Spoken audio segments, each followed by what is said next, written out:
Hello, c'est Sacha, bienvenue sur ma chaîne. Dans cette vidéo, on va voir le budget qu'il faut pour se lancer sur Amazon FBA en 2022. Tous mes calculs de lancement seront faits sur une période de lancement de 5 mois pour bien prendre en considération tous les frais qu'il y a, bien sûr, avant de se lancer.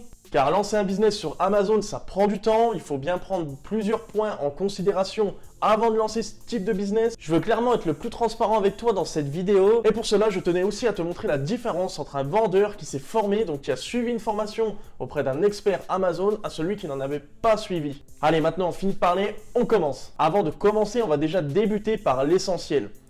Lors de ton lancement, tu vas devoir créer un compte sur Amazon.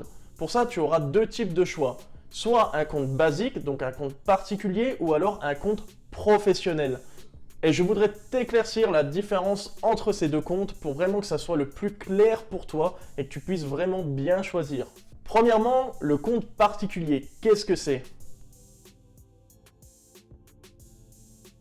C'est un compte, comme son nom l'indique, dédié aux particuliers. Donc, tu n'auras pas besoin de créer une société ou une autre forme juridique pour vendre sur ce compte. Tu n'auras également aucun abonnement mensuel à payer. Ce compte est gratuit tous les mois. Tu devras juste t'acquitter de frais supplémentaires à hauteur de 99 centimes par unité vendue. Donc c'est-à-dire que lorsque tu feras une vente, Amazon te prendra une commission de 99 centimes par vente. Il te sera aussi également impossible de faire du PPC. Le PPC, c'est la pub sur Amazon. Tu ne peux pas en faire avec ce type de compte. Un autre point négatif, c'est que tu auras aussi une limite de vente par mois. Tu ne pourras pas vendre plus de 40 pièces par mois et tu devras aussi t'occuper de tout l'aspect logistique. Tu ne pourras pas bénéficier du service FBA, donc tu ne pourras pas stocker ta marchandise dans les entrepôts d'Amazon et c'est toi qui vas devoir envoyer tes propres produits à tes clients. L'avantage de ce type de compte, c'est qu'il est très accessible. Donc si toi, tu veux tester un peu Amazon sans vraiment te mouiller pour commencer,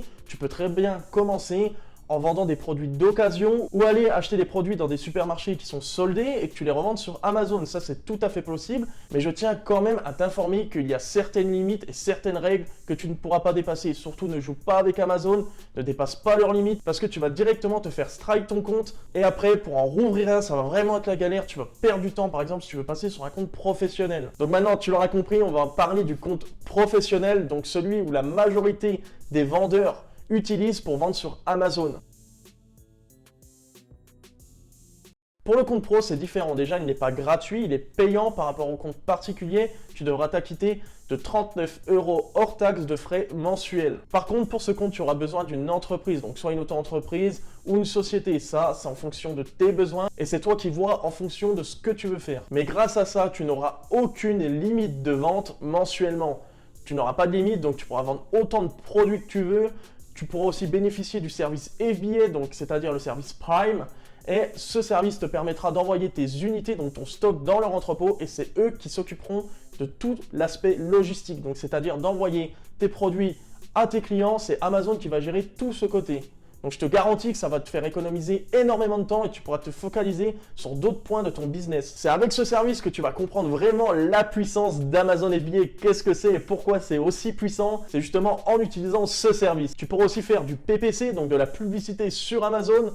Pour lancer un produit, c'est primordial pratiquement de faire de la publicité et ça, c'est un gros avantage. Et le dernier point que je tiens à souligner, c'est que tu pourras faire une stratégie de private label, donc déposer une marque et avoir une marque enregistrée sur Amazon comparé à un compte basique où tu ne pouvais pas le faire. Donc tu pourras te différencier et ça, forcément, ça va jouer sur tes listings et sur tes ventes. Et justement, grâce à une stratégie de marque, tu crées au fil des années un réel actif dans tes business. Si un jour tu souhaites revendre une fiche produit ou ta marque, forcément, en fonction de tes ventes et de ton chiffre d'affaires, elle aura pris de la valeur. Bon voilà, j'espère que ce petit passage t'a plu. Maintenant, on va directement aller au cœur du sujet. On va voir ensemble les frais, que quoi qu'il arrive, que tu te sois formé ou que tu ne te sois pas formé, tu auras ces frais. Et dans la vidéo, je t'ai fait un petit tableau pour vraiment bien comparer les deux. Ça, on le verra tout à l'heure. Donc maintenant, on voit ensemble les frais fixes que tu auras quoi qu'il arrive. Bien sûr, il faut que tu saches que pour gérer ton business autour d'Amazon, tu auras besoin de logiciels. C'est ce qui va te permettre d'analyser le marché avant de lancer un produit, de voir les volumes de recherche,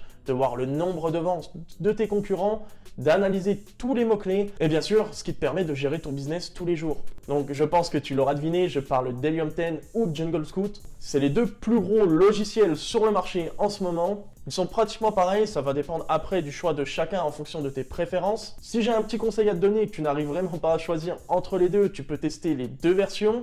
Chacune a une version gratuite, ça te permet d'avoir un recul au bout de 15 jours et de bien pouvoir les départager et de choisir celui qui sera le plus adapté à ta demande. Sur Helium 10, d'ailleurs, je te conseille de prendre l'abonnement à 99 $, donc le Platinum, c'est celui-ci qui est le plus optimisé et tu auras le plus de fonctionnalités, tu ne seras pas limité dans l'utilisation du logiciel, donc c'est vraiment ce format que je te conseille. Et pour Jungle Scout, je te conseille de prendre le plan à 59 €, c'est aussi avec celui-ci que tu ne seras pas limité dans l'utilisation du logiciel. D'ailleurs, si tu es intéressé, j'ai des liens sous la vidéo qui te permettront d'économiser de l'argent sur tes premiers mois ou sur l'année. Par contre, je préfère être honnête avec toi, ce sont des liens d'affiliation, donc je touche une commission, par exemple si tu achètes le logiciel avec mon lien, mais ça me permet justement de réinvestir cet argent pour développer au mieux ma chaîne et de réinvestir dans du matériel pour justement te proposer du meilleur contenu. Allez, maintenant on se retrouve de l'autre côté de mon écran et on va voir ensemble sur un tableur Excel la différence de coût que pourrait avoir entre un vendeur qui s'est formé par rapport à un vendeur qui ne s'est pas formé. Donc voilà, on se retrouve de l'autre côté de mon écran. Donc pour que ça soit au plus simple pour toi, parce que moi tu le sais, j'aime bien être simple et transparent, donc j'ai fait un tableau où j'ai réuni toutes les informations. Donc j'ai fait bien la différence entre un vendeur qui s'est formé et un qui ne s'est pas formé. Et j'ai fait cette simulation en prenant 5 mois de temps. Donc avant que tu te lances sur Amazon, comme je te l'ai dit, je considère qu'il faut à peu près 5 mois. Donc les 4 premières dépenses dans ce tableau que tu ne vois pas encore sont des frais que quoi qu'il arrive, que tu sois formé ou non formé, tu auras. Les autres frais, tu les auras aussi. Mais ça, que tu suives une formation ou que tu ne suives pas de formation, c'est le même prix, on va dire. Donc, le premier frais, comme tu l'as deviné, on en a parlé ensemble précédemment, c'est le compte vendeur Amazon. Donc là, j'ai fait le calcul sur 5 mois, ça représente 195 € à peu près. Là, je parle hors taxe, parce que je ne sais pas si tu es en auto-entreprise ou si tu es en société. C'est pas pareil, je préfère parler hors taxe. Donc, je te dirais quand j'ai parlé TTC. Donc tu peux voir, c'est 195 € que tu sois formé ou non formé. Le deuxième point, les logiciels. Donc moi j'ai choisi Helium 10. Toi tu t'adaptes en fonction, par exemple si tu as pris Jungle Scout, tu modifies le prix. Mais pour 5 mois, c'est à peu près 350 €. Donc là tu vois, il n'y a pas non plus de différence entre les deux. Le troisième frais va être le dépôt à l'INPI, donc l'Institut National des Propriétés Intellectuelles. Donc le dépôt de marque en stratégie Private Label. Là, tu peux le voir, c'est 240 € pour une personne qui s'est formée et une qui ne s'est pas formée. C'est pareil. Je l'ai quand même mis parce que j'ai considéré que le vendeur qui ne s'est pas formé, c'est quand même un peu renseigné, qu'il est à peu près niché sur YouTube et qu'il a vu, parce qu'on parle beaucoup de private label, qu'il fallait déposer une marque. Donc, je considère qu'il le sait quand même. Ensuite, les codes barres GSA. Donc, tu n'es pas sans savoir que pour vendre sur Amazon, il faut un code barre pour ouvrir une fiche produit et qu'il n'y a que GS1 qui garantit l'authenticité et qu'Amazon accepte de ces codes barres. Si tu achètes par exemple des codes barres sur un autre site, ce n'est pas garanti qu'ils soient, même sûr qu'ils ne soient pas identiques. Tu rachètes des codes barres qui sont déjà étiquetés sur des produits et ça, tu peux te faire sauter ton produit par Amazon. Donc ça serait vraiment dommage, ça te ferait perdre du temps et de l'argent.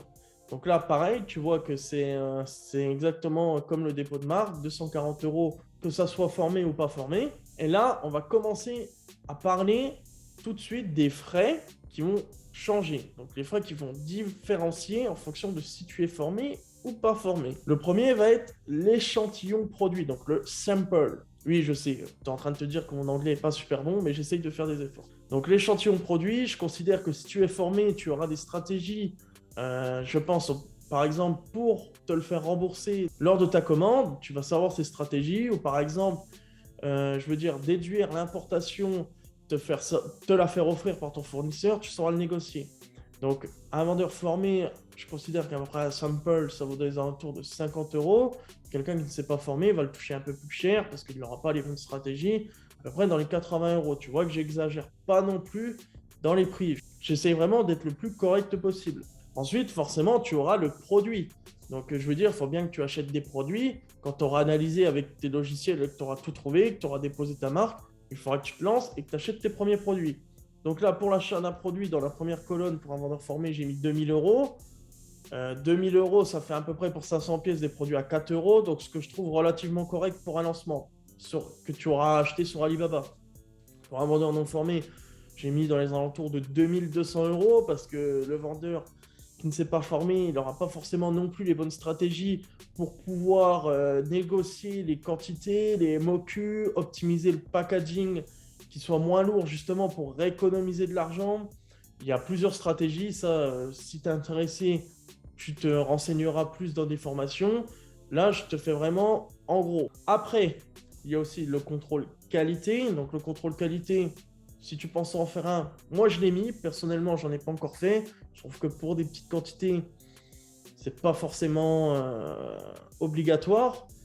Après ça dépend de toi. Si vraiment t'as peur et tout, tu peux en faire un. Mais j'ai préféré le mettre et j'ai mis aucune différence entre les deux. Donc j'ai mis 300 euros pour les deux. Une fois que tu auras contrôlé ta marchandise, il va falloir que tu l'expédies. Donc tu l'importes depuis la Chine. Donc le shipping et les taxes douanières qui sont inclus à l'intérieur de l'importation. Si tu fais du DDP, moi je parle en DDP. Donc le DDP, c'est un incoterm qui va te permettre de faire du porte-à-porte, donc tu n'auras rien à gérer. Une fois que tu as acheté tes produits à ton fournisseur, tu te les feras livrer à ta porte. Tu n'auras aucune déclaration de douane à faire et d'autres formalités. Donc là, j'ai mis 500 euros pour quelqu'un qui est formé et 700 euros dans l'autre cas, parce que je m'explique pourquoi. Forcément, comme je te l'ai dit, tu vas mieux optimiser ton poids sur tes packaging. Et vu qu'il y aura déjà moins de matière sur ton packaging, tu vas déjà payer moins cher. Là, je te cite un point, il y en a d'autres. Et forcément, il va avoir moins de poids, donc tu vas payer peut-être moins cher et tu sauras mieux négocier, trouver un bon importateur, donc un forwarder. Tu arriveras à ça, donc tu ne vas pas tomber sur le premier printemps d'Alibaba qui va te proposer un prix à je ne sais pas combien de dollars. Tu sauras bien faire la différence. Et justement, tu ne vas pas te faire avoir. Donc maintenant, là, on va dire que tu as commandé ton produit, que tu as fait le contrôle qualité, on va dire que ton produit est dans le bateau et qu'il est en train de faire la route pour venir chez toi, ou dans les entrepôts directement d'Amazon. Tu vas faire, toi, entre-temps, les photos produits.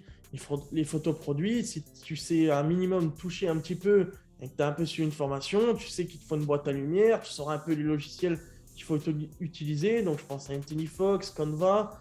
Ça va te coûter dans les alentours de 100 euros. Après, une fois que tu as payé la boîte à lumière, tu sauras le faire. Là, j'ai mis 100 euros parce que si vraiment tu fais juste les photos et qu'après tu fais déléguer ça à un freelance Fiverr qui va te faire tes graphismes sur tes photos. Là, déjà, on voit qu'il y a une grosse différence de prix sur les photos produits parce qu'un vendeur qui n'est pas formé, 250 euros, on peut le voir ici, il va payer ça parce qu'il ne saura pas le faire. Il ne saura pas le faire lui-même, il ne saura pas ce qu'il faut, comment on prend des photos sur des bons angles, comment on les optimise, il ne saura rien faire du tout. Donc, il le déléguera à un photographe et ça, c'est un coût. Moi, j'ai pris au minimum, mais je sais que des fois, c'est plus cher.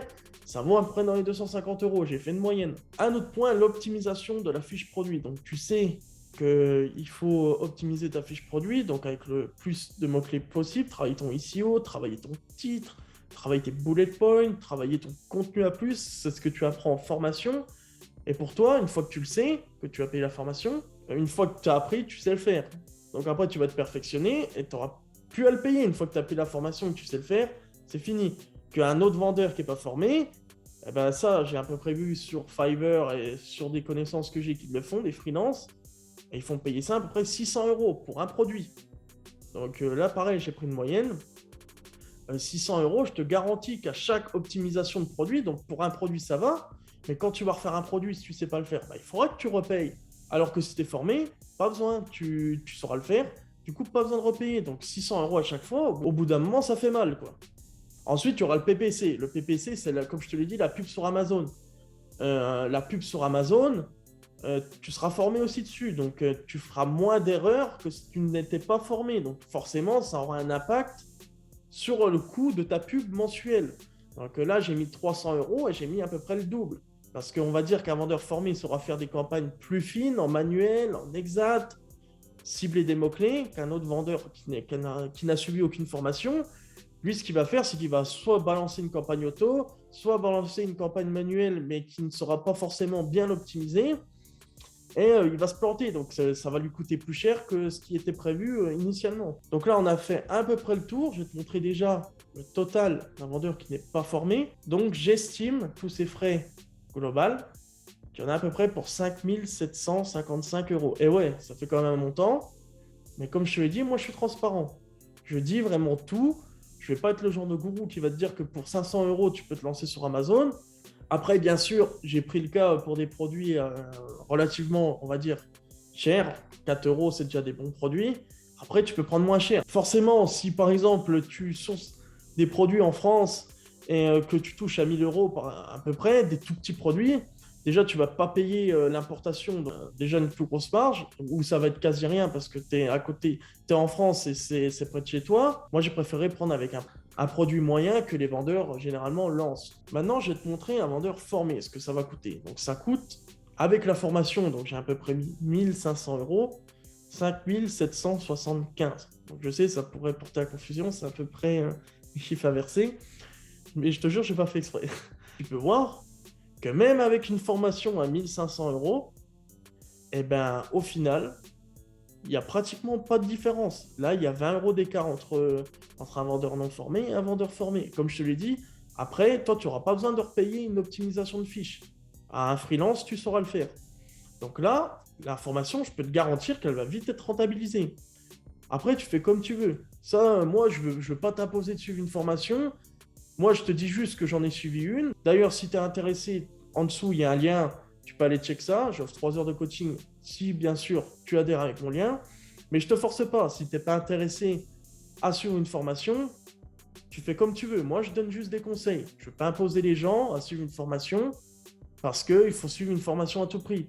Je connais aussi des vendeurs qui ne sont pas formés et qui ont aussi, mais avec beaucoup plus de mal et beaucoup plus de temps. Ils ont fait plus d'erreurs. J'espère que ce petit tableau, il a été clair pour toi, qu'il a pu t'aider ou plus te conforter dans les idées que tu avais si tu voulais te former ou pas te former. Ça, c'est à toi de choisir. En tout cas, j'espère que ma vidéo t'a plu, j'espère que j'ai pu t'aider un maximum et répondre au plus à tes questions ou doutes que tu peux avoir. Si tu en as encore, tu peux mettre en commentaire juste en dessous, j'y répondrai sans problème. C'est un plaisir pour moi d'aider les personnes qui peuvent avoir des doutes sur le lancement de leur business dans Amazon FBA. Et pour finir, si tu ne veux rater aucune autre vidéo, n'oublie pas de t'abonner à la chaîne et d'activer la cloche. Sur ce, je te souhaite une excellente journée. Ciao!